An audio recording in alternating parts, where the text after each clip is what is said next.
So yun guys, welcome back sa aking YouTube channel. So it's me again, Master JTV. So for today's video guys, ayan, may panibago na naman ako tutorial na ipapamagi sa inyo. Ayan, mga master yan, saan ba natin makikita yung ating mga mad days dati? Ayan, so sa video na to ituturo ko sa inyo step by step. So yun mga master, huwag na natin siya patagalin. So umpisa na natin. Unang-una mga master, ang gagawin mo lang, punta ka sa Facebook mo. Ayan, so sa Facebook mo mga master, make sure natin login kayo at the same time dapat is naka-update. Ayan, so ang gagawin nyo lang mga master, punta tayo sa Facebook natin. Ayan, ito yung ating Facebook. Ayan, dito sa Facebook natin na to, ayan, ang gagawin mo lang, una, gawin mo, click mo yung profile mo guys. Ayan, pag click mo, ayan, meron kayong makikita dito sa may profile mo na merong nakalagay na create reel, promote, tsaka yung C dashboard. So sa C dashboard na to guys, ayan mga master, meron kayong makikitang sa gilid niya yung apat o yung tatlong dot. Ayan, i-click mo yan. Click mo yung tatlong dot na yan. Ayan, then dito is meron kayong makikitang archive. Click mo yung archive na yan. Ayan, then dito sa archive na to guys mga master, dapat is naka-on. Ayan, i-on nyo yung ating archive. So ang gagawin natin, click natin yung story archive. Ayan, pag-click ng story archive mga master, ayan, lalabas na dito yung mga minay day mo before. Ayan, may nakalagay dyan mga master yung date o na kung kailan kayo nag-my day. Ayan, ito ang mga master, yan, kung mapapansin nyo, napakatagal na nating my day yan. Ayan, matagal ko ng my day yan. Ito is nasa abroad pa ako nyan.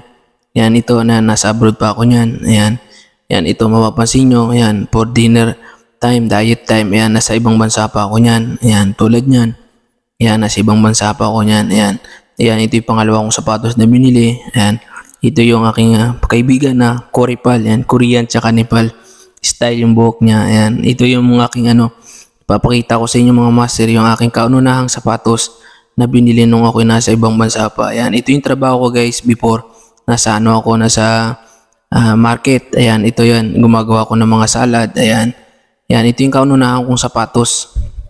Ayan, yun yung kaununahang kong sapatos na binili sa ibang bansa. Ayan, ito yung mga pagkain namin na madalas namin kinakain kung merienda.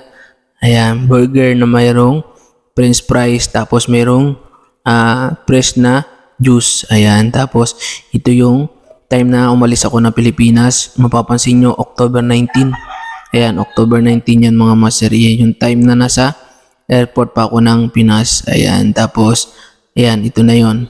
Ayan, ito na yung kaununahan ko na araw na mag-duty ako. Ayan, nandito yan. Makaka-recover nyo yan o makikita nyo yung mga my days nyo before. Ito guys is 2018. Ayan, year 2 ng 2018. So kahit 4 years pa yan mga master, makikita mo pa yung iyong my day. So paano nga ba natin i-on yan para at least kahit pa paano mga master is makita natin yung ating mga my day. So ang gagawin mo, click mo tong settings na to. Ayan, dapat ito guys is yung mapapansin nyo, save story to archive. So kailangan yan mga master is naka-enable. Pag hindi yan naka-enable mga master is hindi nyo makikita yung mga my day nyo before. Yan, ang napakaganda lang nito mga master, yung my day mo before is pwede mong kunin. Ayan, kumbaga pwede mo pa rin i-my day ulit.